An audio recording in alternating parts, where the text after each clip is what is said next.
Hola, en este video voy a hacer un repaso, un recorrido por lo que es la base curricular o marco curricular de la educación chilena. ¿Ya?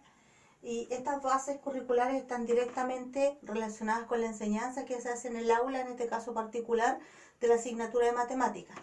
Los documentos curriculares, decreto curricular porque es un decreto ley, también documento curricular porque es un documento en PDF, es un libro que llega a las escuelas impreso. Eh, hoy se llama base curricular, base curricular de la educación chilena.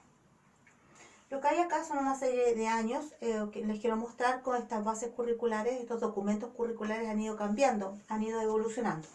El año 1990 hubo una reforma educacional que es bastante recordada en la historia porque con ella aparece en esa reforma del 90 por primera vez la educación particular subvencionada, que anteriormente a esa reforma siempre la educación había estado a cargo completamente del Estado, era eh, educación pública. Y a partir del año 90 se crea la figura de los sostenedores, que son personas que no son parte del Estado propiamente tal y pueden tener a cargo la educación y el Estado les entrega el dinero para que hagan funcionar las escuelas. Esas personas son los sostenedores. De la reforma del 90, de 1990, se desprende o surge el decreto número 240, que es el decreto curricular que contiene los objetivos fundamentales, los contenidos mínimos obligatorios de la educación chilena para esos años. Es otro lenguaje curricular distinto al que ustedes conocen ahora. El decreto 40 es actualizado el año 1999 al decreto 240, que tiene algunos cambios que lo van actualizando. Luego en el año 2002 se actualiza el mismo decreto 40 a la forma de decreto 232 y van haciendo algunas modificaciones al interior de algunas asignaturas. El año 2009 el decreto 40 vuelve a actualizarse al decreto 256. Ese es bien interesante porque en el decreto 256 por primera vez aparece álgebra en la enseñanza básica para el caso de lo que en ese tiempo se llamaba sector matemáticas. Matemáticas en estos decretos se le llamó subsector y en 2009 en el decreto 256 matemática se comenzó a llamar sector matemática y apareció álgebra en quinto año básico. Eso llamó mucho la atención porque álgebra hasta ese momento solo era un contenido de enseñanza media y en 2009 aparece en quinto año básico. La razón: Chile había ingresado a la OCDE, Organización de Cooperación del Desarrollo Económico, una organización de países ricos, que luego se abre, Chile ingresa como un país no rico y los países pertenecientes a esa organización toman anualmente una prueba a niños de 15 años. Esa prueba se llama la prueba PISA y la dan estudiantes de 15 años independientes del curso en que estén, son seleccionados por un sistema nacional y lo que busca es medir cómo están los estudiantes de 15 años a nivel mundial para entrar a la sociedad moderna. Y entonces los niños chilenos, como no habían tenido álgebra hasta los 14 años por primera vez, les iba muy mal y todavía nos va bastante mal en la prueba, pero es una de las razones por las cuales el decreto 256 incorpora álgebra a partir de quinto año básico. El año 2012 sucede algo distinto. Aquí se produce una nueva reforma educacional. Todo lo anterior deja de estar vigente y partimos con un decreto curricular nuevo, con lenguaje nuevo y con relaciones al interior de las asignaturas diferentes, porque hay una reforma en la educación que toma otros ámbitos más de la educación, pero yo solamente me estoy refiriendo a lo curricular. Y aquí aparece el decreto 433 y 439. Son dos decretos separados porque los sacaron en tiempos diferentes durante el año, por lo tanto salieron con números de decretos diferentes. Son dos libros o PDFs que están en la página del curso en Educa y que también lo comparto por WhatsApp. 439 es el decreto donde está matemáticas y ahí están estipulados los objetivos de aprendizaje que los niños deben alcanzar para la asignatura. Este 439 y 433 son el marco curricular de primero a sexto año básico. Al año siguiente, el año 2013, sale el decreto 614 que contiene las bases curriculares de séptimo año básico hasta segundo año medio. Séptimo y octavo corresponden a enseñanza básica y están en el decreto 614. Y primero a sexto básico, matemáticas está en el 439. El año recién pasado, el año 2019, a fin de año, fueron aprobadas las bases curriculares para tercero y cuarto año medio, que entraron en vigencia en marzo de este año 2020. El decreto 439, lo mismo que el 614 de séptimo a segundo medio, establecen que las asignaturas están organizadas en estos tres ítems que están acá. Las habilidades de la asignatura, los ejes de la asignatura y las actitudes de la asignatura. Nosotros nos centramos para efectos prácticos en las habilidades y en los ejes. Aquí en los ejes es donde se encuentran los objetivos de aprendizaje organizados por ejes. Para el caso de matemáticas, aquí hay un cuadro resumen de diferentes asignaturas que está tomado del marco curricular. Matemáticas, las habilidades son resolver problemas, argumentar y comunicar, modelar y representar. Hay un video aparte de este donde yo explico con mucho detalle cada una de las habilidades y con ejemplos de cómo deben ser trabajadas. Los ejes de la asignatura matemática de primero a sexto básico son números, operaciones, patrones y álgebra, geometría, medición, datos y probabilidades. Les comento que medición es un eje que apareció por primera vez en la historia de la educación chilena el año 2012 en el decreto 439. Antes no existía. ¿Por qué lo incorporan? También por la razón de la prueba PISA. También la prueba PISA, la prueba internacional, trae preguntas referidas a medición y los estudiantes chilenos les iba muy mal porque no teníamos el eje medición. El 2012 aparece el eje y solo llega hasta sexto básico. Este eje no continúa en séptimo básico hacia arriba. Ahora, en el decreto 614, donde están los contenidos de séptimo a segundo medio, números y operaciones solo se llama números, porque ya se supone que en séptimo básico los niños tienen logradas las operaciones. Patrones y álgebra, aquí cambia de nombre en séptimo básico, se llama álgebra y funciones, porque ya patrones está superado entre primero y segundo básico. Geometría se llama geometría, medición no existe de séptimo en adelante y datos y probabilidades de séptimo en adelante se llama probabilidades y estadística. Este marco curricular, ¿para qué sirve? Para hacer clases de matemática, pero para hacer clases de matemática los profesores deben planificar la enseñanza. No van a ciegas a enseñar improvisando. Los niveles de planificación que el Ministerio recomienda son tres.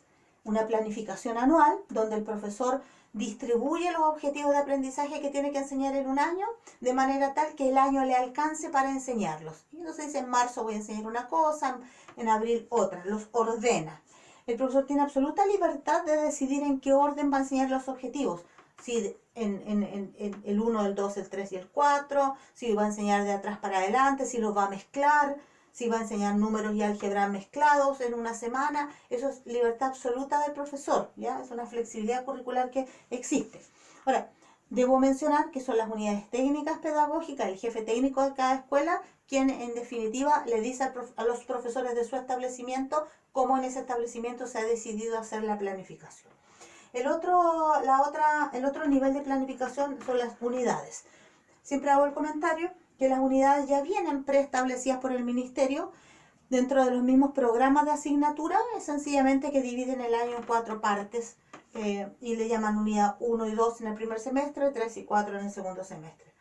Y luego la planificación diaria, que esa tiene que ver con la clase en particular, la que algunos llaman también planificación clase a clase, que es fundamental. La planificación anual es obligatoria para todos los establecimientos de Chile, deben distribuir los objetivos. Antes que las clases comiencen, la primera semana de marzo, el profesor ya tiene que tener hecha la planificación anual de cómo va a distribuir los objetivos y en qué orden los va a ir trabajando y cuánto tiempo le asignó a cada objetivo para ser trabajado, cuántas clases. Eso el profesor lo tiene que tener decidido antes de comenzar sus clases en marzo con los estudiantes. Y luego a partir de esta planificación y guiándose por ella, va sacando diariamente qué es lo que le corresponde enseñar a los estudiantes y entonces planifica la clase con más detalle. Esta es una matriz de planificación anual. No, espero que se pueda ver en la cámara. De todas formas, esto solo se los comento para enriquecer su formación de profesor de matemáticas. Cada escuela puede usar matrices diferentes, cada profesor le puede presentar distintos formatos porque no tiene mayor importancia. Lo importante es que antes de comenzar el año escolar con los estudiantes, el profesor ya tenga distribuida los objetivos en qué orden los va a trabajar y cuánto tiempo le va a asignar, y cosa que cuando los estudiantes lleguen a su primer día de clase, el profesor ya tiene claro qué es lo que va a hacer durante todo el año lectivo. Aquí están los meses del año. Y acá una semana, 2 semanas, 3 semanas, 4 semanas de marzo, una semana, 2 semanas, 3 semanas, 4 semanas de abril, una semana, 2 semanas, 3 semanas, 4 semanas de mayo. ¿Por qué cada semana está dividida en 3 espacios? Porque la matemáticas tiene 3 periodos a la semana, cada periodo de 2 horas. Las horas pedagógicas son de 45 minutos. Entonces acá el estudiante tiene un periodo de clase el día lunes, por ejemplo, tiene otro periodo el martes y tiene otro periodo el jueves. Son las 3 clases de matemáticas a la semana. En una semana va a tener 3 clases de matemáticas que completan las 6 horas pedagógicas. Entonces, aquí el profesor sabe la cantidad de clases que puede hacer en el año y entonces tiene la cantidad de objetivos y los distribuye. ¿Por qué esto está pintado de gris? Porque corresponde, por ejemplo, a las primeras 2. Esta es la primera semana de marzo y estas 2 primeras clases probablemente va a tener mucho ausentismo por distintas razones, particularmente económicas. Los niños no tienen el uniforme, los niños no tienen los materiales, los padres son temporeros, están trabajando y no han vuelto a la ciudad. Y entonces tenemos muchos niños ausentes, no están en condiciones generalmente económicas de estar el primer día presente en las clases. En julio, todos los años son las vacaciones de invierno, que pueden ser estas 2 semanas o pueden ser las 2 últimas, va a depender del calendario escolar de cada año, que eso lo entrega el Ministerio de Educación, pero en julio hay 2 semanas que no hay clases. En septiembre está la semana de septiembre de vacaciones de fiestas patrias, y en diciembre generalmente ya acá las escuelas dejan de hacer clases, las hacen hasta la última semana de noviembre. Entonces aquí lo que hace el profesor es ir vaciando los objetivos de aprendizaje y los ordena, y ya con ese orden se guía para el resto del año de cómo debe ir trabajando con sus estudiantes. Hay un video donde explico esto con más detención en un pizarrón para que ustedes puedan entender el ejercicio de cómo se planifica anualmente. Lo que hay acá es una matriz que ya les había compartido anteriormente, que tiene que ver con la cantidad de objetivos por curso en la asignatura matemática de primero a octavo básico. Ahora digo asignatura matemática porque con el decreto 439 del 2012, la reforma curricular actual que estamos viviendo, reforma del año 2012, matemática ahora se llama asignatura. Todas las asignaturas volvieron a su nombre que alguna vez tuvieron, son asignaturas, ya no sectores ni subsectores como fue con los decretos anteriores. Hablamos de la asignatura de matemática, sin S, matemática, porque así lo ha decidido el Ministerio de Educación. Y aquí usted puede ver, por ejemplo, que el eje de números en cada curso es el que mayor cantidad de objetivos de aprendizaje tiene. A diferencia de patrones y álgebra, que usted puede ver que son más o menos 2, 3 aquí, en octavo aumenta 5. Geometría también se mueve entre 3, 6 es el máximo. El número siempre está sobre 10, aquí empieza a disminuir. Medición, que es este eje que solo aparece hasta sexto básico. 3 objetivos en primero, 3 en segundo, 4, 5, 4. Si usted se fija 4 en sexto básico, ya en séptimo y octavo en medición no está. Datos y probabilidades, que tiene muy poquito, 2 objetivos, 3 objetivos. Entonces, supongamos que hagamos el ejercicio. En otro video yo hice el ejercicio para planificación anual con tercer año básico. Tomo tercer año básico, que tiene un total de 26 objetivos de aprendizaje, y esos 26 los tengo que distribuir en el orden que yo quiera en las clases que dispongo del año y sacar la cuenta de cuántas clases más o menos yo le puedo dedicar a cada objetivo para asegurarme que el año me alcance. Primer año básico, el profesor tiene 20 objetivos que trabajar en matemáticas, 22 en segundo básico. Los cursos que más tienen son cuarto y quinto básico con 27 objetivos cada uno. A medida que los cursos avanzan hasta cuarto medio, la cantidad de objetivos comienza a disminuir, ¿ya? Llegando a 6, 7 objetivos por curso. Son más complejos los objetivos, pero mucho menos cantidad de objetivos. Y otra cosa que le voy a comentar para que usted sepa, que también sucede de primero medio hasta cuarto medio, es que números, que aquí tiene una presencia muy importante con bastantes objetivos, comienza a desaparecer quedando con 2 o 3 objetivos, y quien aumenta la cantidad de objetivos es datos y probabilidades. Por ejemplo, en tercero y cuarto medio, particularmente en cuarto medio, el año de enseñanza de la matemática está prácticamente referido a datos y probabilidades y muy poquito de números de álgebra o de los otros ejes.